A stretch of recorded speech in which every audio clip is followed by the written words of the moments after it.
আসসালামু আলাইকুম, সবাইকে স্বাগত জানাচ্ছি আজকের ক্লাসে। আজকে আমরা সমাধান করব ময়মনসিংহ বোর্ড 2022-এর 1 নম্বর প্রশ্ন। এই প্রশ্নটি এসেছে আর্থিক বিবরণী অধ্যায় থেকে। তো প্রথমেই আমরা প্রশ্নটা একটু দেখে নেই। এখানে শওকত ট্রেডার্সের একটি রেওয়ামিল দেওয়া আছে এবং কিছু সমন্বয় দেওয়া আছে পাশাপাশি। তো করণীয়তে ক নম্বরে বলা হচ্ছে নিট ক্রয়ের পরিমাণ নির্ণয় করো। তো আমরা এখানে নিট ক্রয়ের পরিমাণ যেভাবে নির্ণয় করতে পারি সেটা হচ্ছে, আমরা রেওয়ামিলে দেখতে পাচ্ছি ক্রয় দেওয়া আছে 80,500 টাকা এবং ব্র্যাকেটে বলা আছে 15% ভ্যাট সহ। তো আমরা সমন্বয়ের 3 নম্বর পয়েন্টে দেখতে পাচ্ছি যে মালিক কর্তৃক পণ্য উত্তোলন 1500 টাকা হিসাবভুক্ত হয়নি। তাহলে এটা যেহেতু হিসাবভুক্ত হয়নি, এটা পণ্য ক্রয় থেকে এই পণ্য উত্তোলন বাদ যাবে। তো 80,500 থেকে 1,500 টাকা বাদ গেলে এটা আসে 79,000 টাকা। এই 79,000 টাকা ভ্যাট সহ যেহেতু আছে, এটাকে আমরা 15/115 দিয়ে যদি গুণ করি তাহলে ভ্যাটের পরিমাণটা পাওয়া যাবে, যেটা আসলে ভ্যাট চলতি হিসাবে আছে। তো সেই পরিমাণটা আসে হচ্ছে 10,304 টাকা ভ্যাটের পরিমাণ। এই 79,000 টাকা থেকে 10,304 টাকা বাদ দিলে 68,696 টাকা, এই টাকাটা আসবে নিট ক্রয়ের পরিমাণ। তো প্রিয় শিক্ষার্থী, ক নম্বর হয়ে গেল। এবার আমরা খ নম্বরে দেখব। খ নম্বরে বলা আছে মোট লাভ বা ক্ষতির পরিমাণ নির্ণয় করো। এখানে রেওয়ামিলে আমাদের দেখতে পাচ্ছি বিক্রয়ের পরিমাণ দেওয়া আছে 1,15,000 টাকা এবং এটাও ভ্যাট সহ 15% ভ্যাট সহ।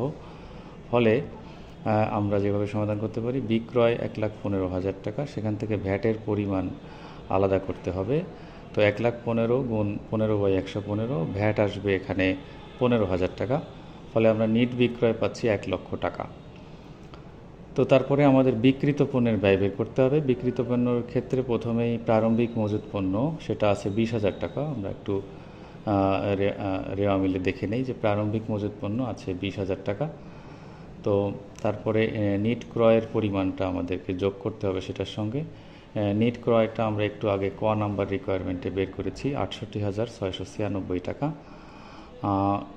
এবং এছাড়াও যদি কোনো প্রত্যক্ষ খরচ থেকে থাকে সেগুলো এর সঙ্গে যুক্ত করতে হবে। যেমন মজুরি আছে এখানে 3,000 টাকা, সেটা আমরা যদি যোগ করি তাহলে এই প্রারম্ভিক মজুত পণ্য, নিট ক্রয় এবং মজুরি, এই তিনটা মিলে আমরা যেটা পাবো সেটা হলো বিক্রয়যোগ্য পণ্যের ব্যয়।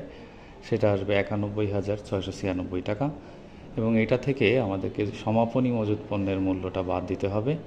আমরা অন্যান্য তথ্যাবলীর 1 নম্বর পয়েন্টেই দেখতে পাচ্ছি সমাপনী মজুত পণ্য আছে 25,000 টাকা। তো সেটা যদি আমরা বাদ দিই তাহলে বিক্রিত পণ্যের ব্যয় আসবে 66,696 টাকা। তো আমরা নিট বিক্রয় পেয়েছিলাম 1,00,000 টাকা, সেটার থেকে আমরা যদি বিক্রিত পণ্যের ব্যয় 66,696 টাকা বাদ দিই তাহলে মোট লাভের পরিমাণ আসবে 33,304 টাকা। তো খ নাম্বার রিকোয়ারমেন্টটা হয়ে গেল। এবারে আমরা গ নাম্বার রিকোয়ারমেন্টটা সমাধান করব। গ নাম্বারে বলা হচ্ছে নিট লাভ 30,000 টাকা ধরে আর্থিক অবস্থার বিবরণী প্রস্তুত করো।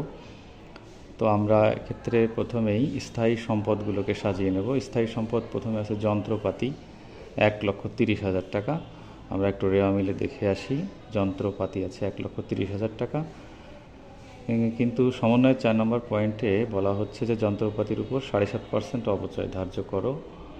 তো আমরা এখানে পুঞ্জীভূত অবচয় 1,30,000-এর উপর 7.5% আসে 9,750 টাকা।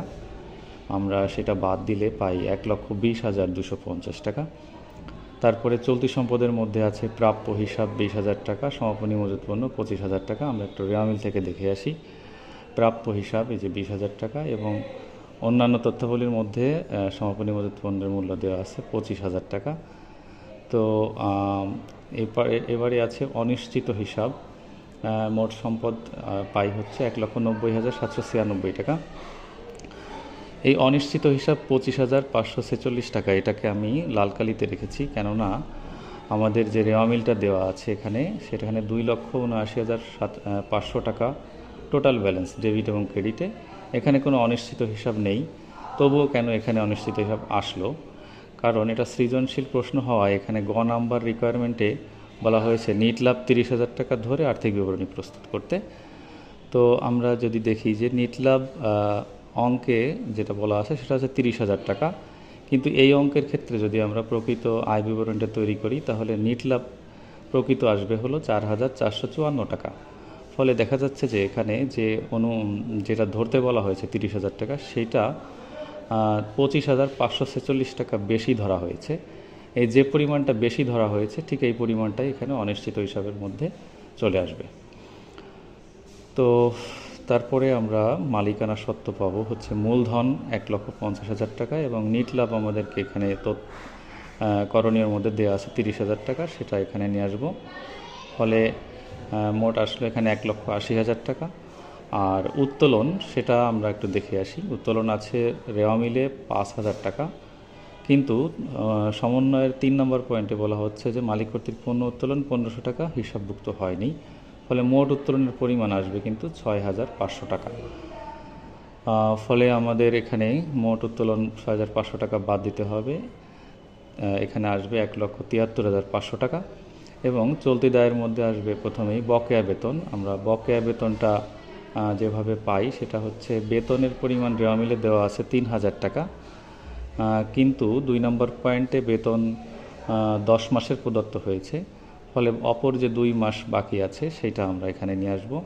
এটার ক্যালকুলেশনটা হবে 3,000 টাকাকে আমরা 10 দিয়ে ভাগ করব এবং 2 দিয়ে গুণ করলে 600 টাকা বকেয়া বেতনের পরিমাণ পাওয়া যাবে। তো এখানে সেটাই দেখানো হয়েছে। এরপরে আমরা রেওয়া মিলে প্রদেয় হিসাবের পরিমাণ আছে 12,000 টাকা, সেটা নিয়ে আসব এবং ভ্যাট চলতি হিসাব যেটা আমাদেরকে নোটের মাধ্যমে দেখাতে হবে। আমি এখানে যে ভ্যাট চলতি হিসাব তৈরি করেছি, আমাদের ব্যালেন্স ছিল 0 টাকা।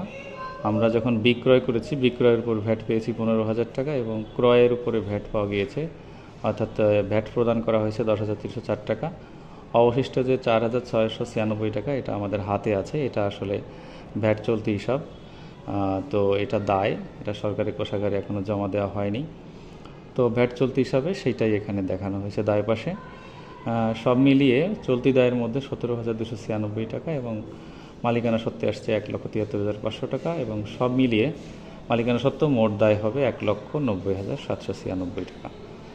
তো সবাইকে ধন্যবাদ। পরবর্তী ক্লাসে আবার কথা হবে।